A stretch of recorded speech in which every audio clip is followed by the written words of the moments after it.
기도하심으로 6월 13일 토요일 엎드림 새벽 예배를 하나님께 올려드리겠습니다. 사랑과 은혜가 풍성하신 하나님 아버지, 오늘도 우리에게 새 생명 허락해 주심으로 하루의 시작을 주님 앞에 나와 예배로 시작하게 하심에 감사드립니다. 오늘 이 새벽 우리의 첫 시작을 하나님 앞에 드리며 나아가오니 우리의 예배를 기뻐 받아주시고 성령님 우리 안에 역사하시어 하나님의 풍성한 은혜로 가득히 채워 주시옵소서. 이 새벽 가운데 함께 하실 주님을 찬양하오며 지금 이 자리에 우리와 함께 하시는 우리 구주 예수 그리스도의 이름으로 간절히 기도드리옵나이다. 아멘. 찬송가 165장 찬송하시겠습니다.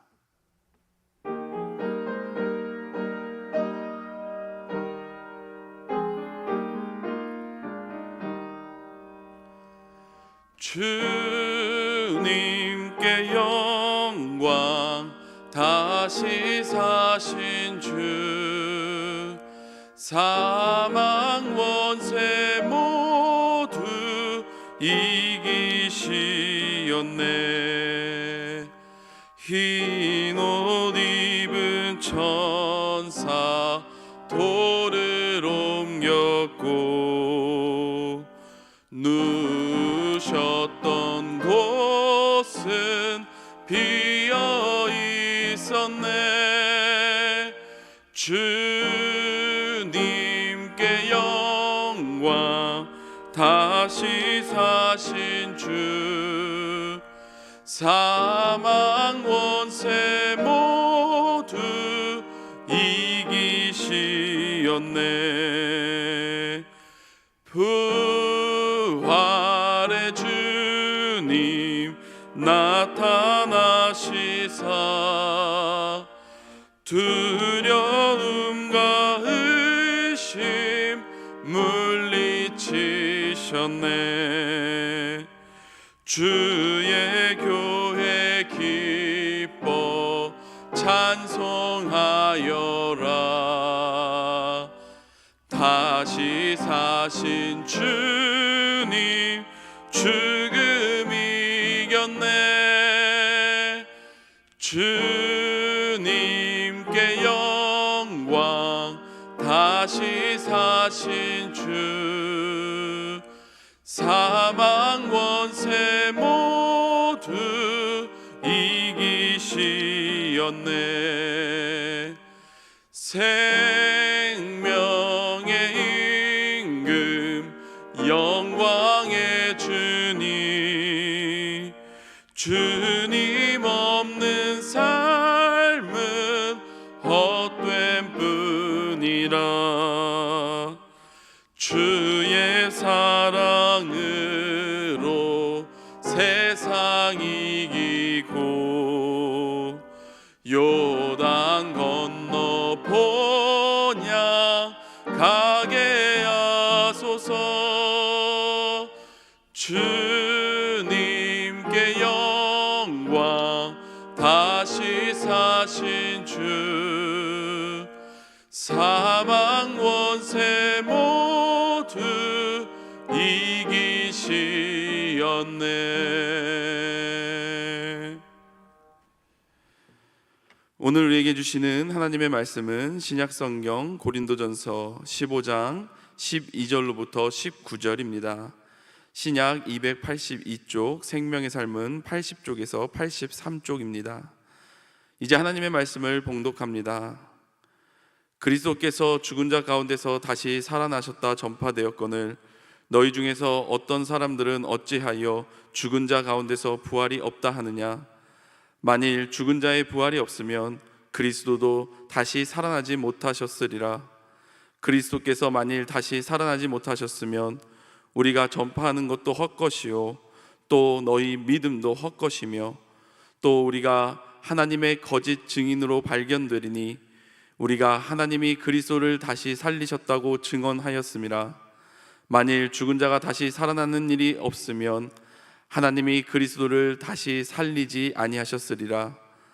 만일 죽은 자가 다시 살아나는 일이 없으면 그리스도도 다시 살아나신 일이 없었을 터이요 그리스도께서 다시 살아나신 일이 없으면 너희의 믿음도 헛되고 너희가 여전히 죄 가운데 있을 것이요 또한 그리스도 안에서 잠자는 자도 망하였으리니 만일 그리스도 안에서 우리가 바라는 것이 다만 이 세상의 삶뿐이면 모든 사람 가운데 우리가 더욱 불쌍한 자이리라.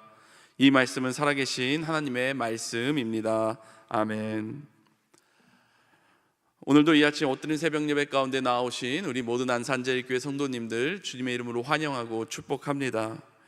2018년에 개봉했던 지금 만나러 갑니다라는 영화가 있습니다. 이 남녀 주인공이 깊은 사랑에 빠지게 됩니다. 그리고 드디어 결혼을 하고 예쁜 아들도 낳았는데 그만 이 여자 주인공이 병이 걸려 세상을 떠나고 맙니다. 그런데 세상을 떠나기 전에 이 남편을 향해 이렇게 이야기하는 거예요. 내가 비가 오는 날 다시 돌아오겠다. 이렇게 약속을 하고 세상을 떠나게 되었습니다. 여러분, 그런데 정말 기적과 같이 비가 오는 어느 날 죽었던 아내가 기적처럼 다시 살아나 그의 가족을 찾아옵니다. 그리고 세 사람은 아주 짧지만 기적 같은 하루하루의 일상을 보내게 됩니다. 그리고 마지막에는 이 장마가 끝나가면서 자신이 이미 죽은 그 존재였다는 그 사실을 알게 되면서 이 여자는 마지막 작별을 하고 다시 사라집니다. 여러분, 사실 이 영화의 이런 이야기는요, 이성적으로나 과학적으로는 전혀 말이 되지 않는 허구이죠. 하지만 영화를 보고 있는 이 관객 중 그 누구도 이거는 정말 말도 안 되는 사기극이다 라면서 화를 내지 않습니다. 오히려 숨을 죽이고 눈물을 흘리며 그 영화에 몰입을 하죠. 여러분, 왜 그럴까요? 이 이야기 안에 자신이 직접 들어가게 되는 것입니다. 그래서 내가 그 남편이 되고 내가 그 아이가 되었기 때문이에요. 죽음으로 찢어진 내 소중한 사랑이 다시 살아나기를 바라는 그 간절한 그 마음이 나와 상관 있는 이야기가 되었기 때문입니다. 여러분, 우리가 믿는 예수 그리스도의 부활도 이와 마찬가지입니다. 예수 그리스도의 부활은 우리의 이성과 논리, 과학으로 절대 증명되지 않습니다. 그러다 보니까 세상 사람들은 이 예수 그리스도의 부활을 믿지 못하겠다라고 이야기합니다. 지성인이라 자처하는 이들은 이 기독교를 향해서 비과학적이고 맹신적인 종교다라고 하면서 아주 냉소적으로 기독교를 보기도 합니다. 여러분, 하지만 부활이 지식의 문제가 아니라 나의 죽음의 문제, 나의 영원한 생명의 문제라는 이 사실이 가슴 깊이 깨달아진 그 사람에게는 세상의 과학적 잣대가 더 이상 중요하지는 않습니다. 이것은 내 영혼의 존재 유무가 걸린 아주 가장 절박하고 확실한 나의 이야기가 되어버리기 때문이죠. 오늘 본문에서 사도 바울은 고린도 교회 성도들을 향해 이 부활의 확실성을 역설적으로 선포하고 있습니다. 어제 말씀드렸듯이 이 헬라 철학의 영향으로 이 고린도 교회 성도들 중에 우리 인간의 육체는 영혼의 감옥일 뿐이니 죽은 자의 몸이 다시 살아나는 부활은 없다라고 주장하는 이들이 이 고린도 교회 안에 있었어요. 그래서 사도 바울은 오늘 본문 13절에서 이렇게 이야기합니다. 만일 죽은 자의 부활이 없으면 그리스도도 다시 살아나지 못하셨으리라. 그러면서 14절에서 사도 바울은 단호하게 이렇게 선언합니다. 그리스도께서 만일 다시 살아나지 못하셨으면 우리가 전파하는 것도 헛것이요 또 너희 믿음도 헛것이며. 여러분, 여기서 헛것이라는 단어는요, 헬라어로 캐논이라고 합니다. 이 캐논이라는 단어는 단순히 이 맞고 틀리는 논리의 문제가 아닙니다. 이 속이 텅 비어 있는 그 빈 껍데기를 뜻하는 단어, 알맹이 하나 없는 그 빈 껍데기를 뜻하는 단어가 바로 이 캐논입니다. 우리가 일주일 내내 일을 하고 주일이 되면 여러분, 주일 아침 좀 피곤하긴 하지만 우리의 몸을 이끌고 우리는 교회에 나와서 예배를 드리죠. 직장에서 상사로부터 스트레스를 받고 또 가정에서 자녀를 키우며 물질과 시간을 쪼개어 눈물로 기도하고 헌신합니다. 그런데 만약 예수님의 부활이 없다면 우리가 행하는 이 모든 종교적 행위는 속이 텅 비어버린 그런 허무한 신념에 불과합니다. 여러분, 기독교는 단순히 석가모니나 공자처럼 그 위인들의 좋은 말씀을 기억하고 도덕적인 삶을 추구하는 그런 종교가 아닙니다. 기독교 신앙의 그 심장과 가장 가운데 있는 그 알맹이는 바로 예수 그리스도의 부활이다라고 이야기할 수 있어요. 여러분, 부활이 빠진 그 복음은 아무리 도덕적이고 아무리 감동적일지라도 그저 포장지만 화려한 껍데기일 뿐입니다. 만약 주님의 부활이 없다면 우리가 오늘 드리는 이 예배도, 이 찬양도, 그리고 여러분들이 평생을 바쳐 지켜온 그 믿음도 결국 아무 가치 없는 공허한 몸짓으로 끝나버리고 말 것입니다.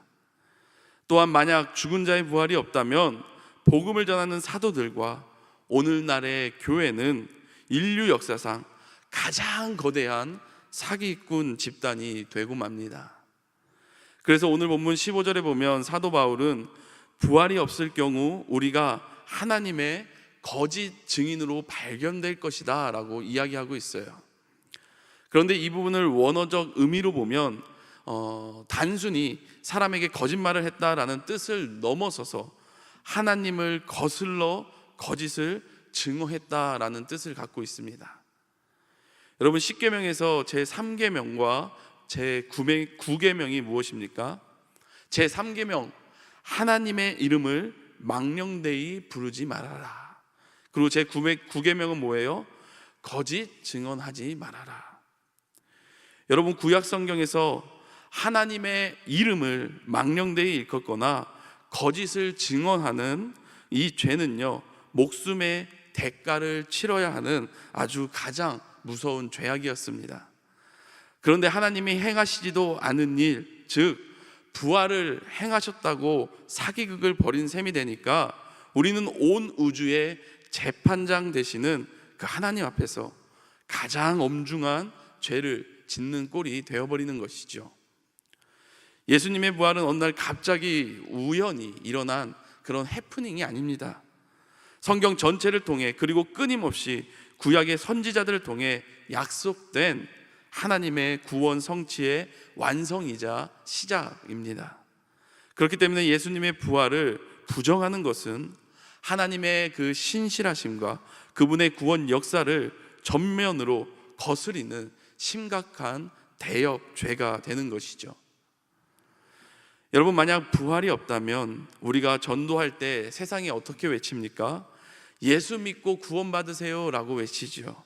그런데 예수 믿고 구원받으세요라는 이 말은 영혼을 낚는 그런 사기 행각에 불과한 것입니다. 그러면서 17절에서 이 사도 바울은 우리 구원 자체를 뿌리채 뒤흔드는 선언을 합니다. 제가 읽어드리겠습니다. 그리스도께서 다시 살아나신 일이 없으면 너희의 믿음도 헛되고 너희가 여전히 죄 가운데 있을 것이요. 여러분, 여기서 사용된 헛되고라는 단어는요, 이 앞서 나온 이 캐논과 다른 헬라어입니다. 여기서 나온 이 헛되고는요, 마타이아라는 헬라어입니다. 이 단어는 아무런 효용이 없는, 쓸모없는, 열매 없는 이라는 뜻을 갖고 있어요. 즉, 부활이 없으면 우리의 믿음은 현실의 그 죄 문제를 해결하는데 아무런 효능을 발휘하지 못한다라는 말입니다. 여러분, 우리의 현실을 우리가 돌아보면 어떠합니까? 우리는 날마다 죄와 싸우며 살아갑니다.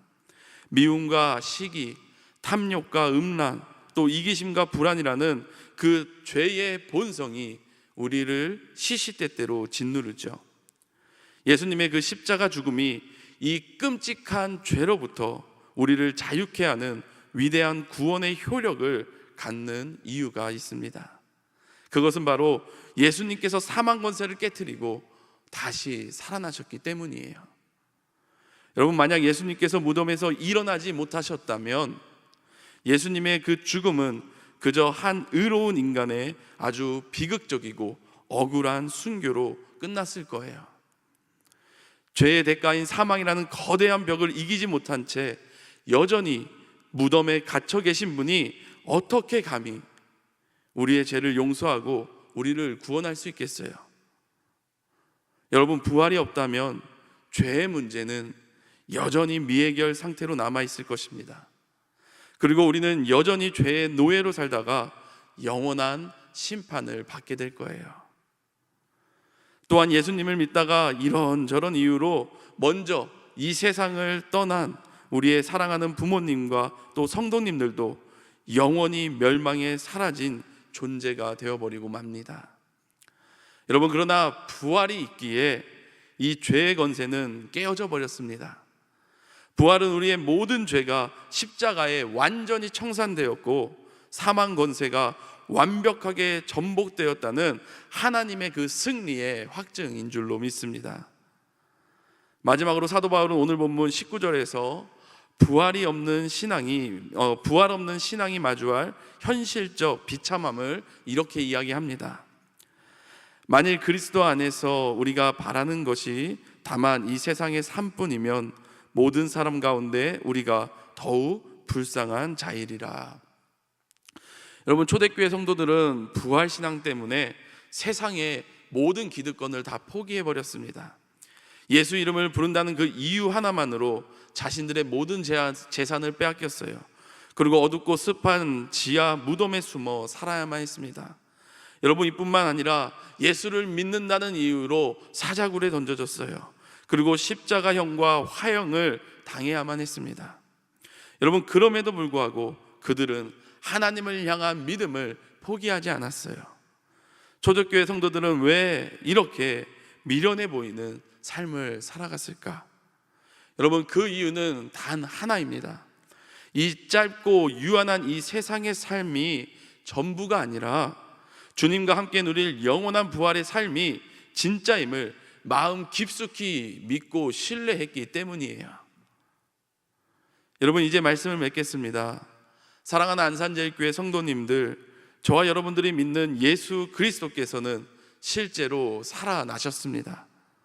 사도들은 목숨을 걸고 이 부활의 복음을 전했어요. 그리고 수많은 목격자가 자신을 겨냥하는 그 칼날 앞에서도 당당하게 눈을 뜨고 예수님을 보았다, 나는 예수님을 보았다, 이렇게 증언하였습니다. 그러므로 우리가 전파하는 그 복음은 알맹이로 가득 차 있습니다. 저와 여러분의 그 믿음은 죄를 사하는 능력이 있어요. 오늘날 수많은 그리스도인들이 입으로는 부활을 믿는다라고 고백합니다.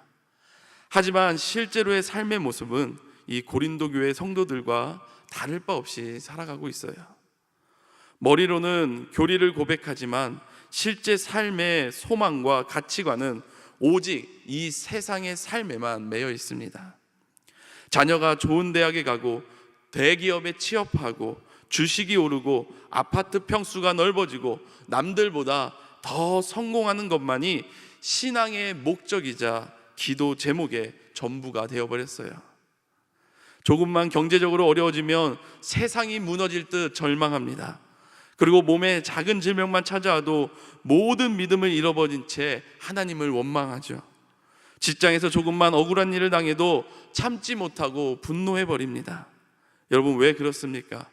이 땅의 삶이 전부다라고 생각하기 때문이에요. 사랑하는 안산제일교회 성도님들, 이번 한 주간 다시 치열한 삶의 자리로 우리가 나아갈 때에 낙심과 절망, 죽음의 그 그늘에 앉아 슬퍼하지 않기를 바랍니다.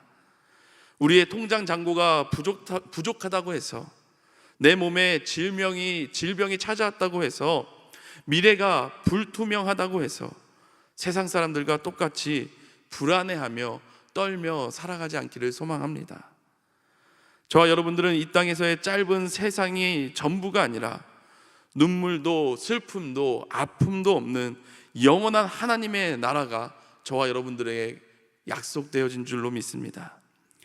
그러기에 이 땅에 썩어질 것에 매여 일희일비하는 그런 삶이 아니라 저 높은 하늘의 소망을 품고 날마다 그 삶의 현장에서 새 생명의 역사를 써내려가는 신실하고 또 당당한 부활의 증인들이 되시기를 간절히 소망합니다.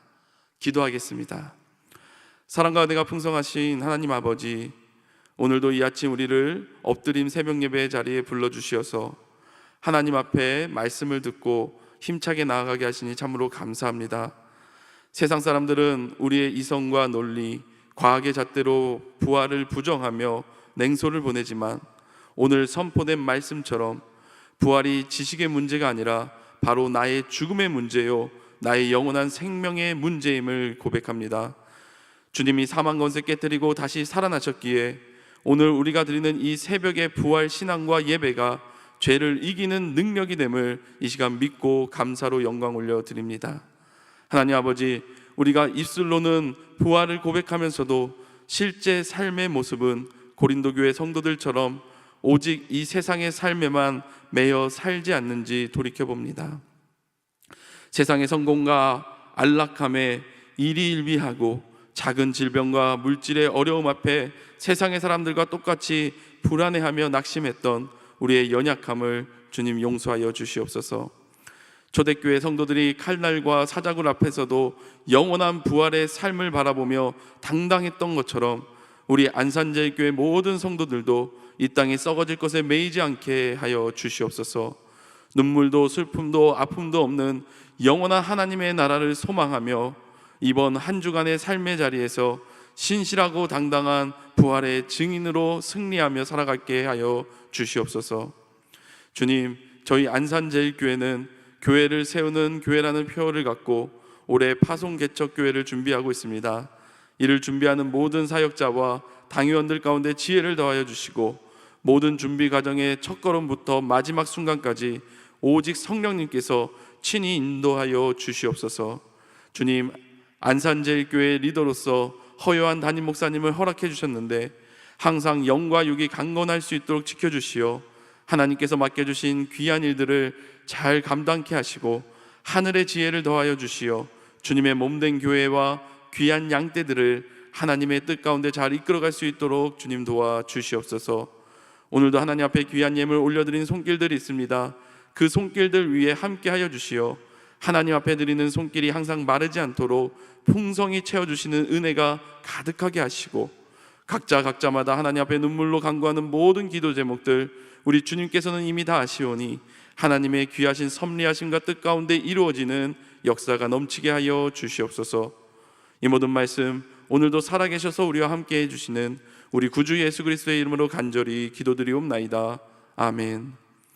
하늘에 계신 우리 아버지, 아버지의 이름을 거룩하게 하시며 아버지의 나라가 오게 하시며 아버지의 뜻이 하늘에서와 같이 땅에서도 이루어지게 하소서.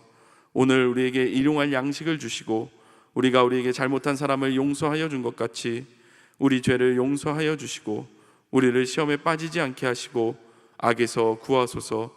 나라와 권능과 영광이 영원히 아버지의 것입니다. 아멘. 이 시간 기도하실 때 나라와 민족, 교회를 위해 그리고 오늘 받은 말씀들을 놓고 하나님 앞에 나아가도록 하겠습니다.